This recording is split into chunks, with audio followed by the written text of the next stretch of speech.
अस्सलाम वालेकुम, आप देख रहे हैं city level news Pakistan HD। खबर शामिल करते हैं नौशेरा वादी सून से।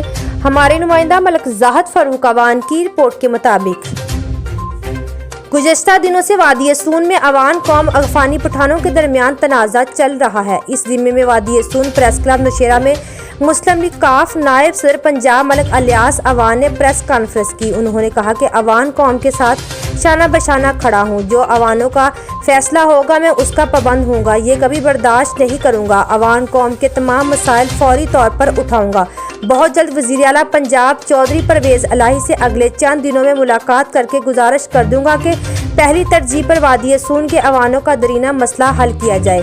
मैं कभी भी अवान कौम के साथ ज़्यादती बर्दाश्त नहीं करूँगा। कोई बाहर से आकर अवान कौम को धमकियाँ दे, इसकी गलत फहमी है। प्रेस कॉन्फ्रेंस के दौरान इलाका मुअज़्ज़िज़ीन महकमा तालीम, सेहत, रेवेन्यू, पुलिस, ज़राअत और दीगर महकमों के मुतल्लिक़ मसाइल से आगाह किया। उन्होंने वज़ीर आला पंजाब से मुलाकात के बाद हल करवाने की यकीन दहानी करवाई।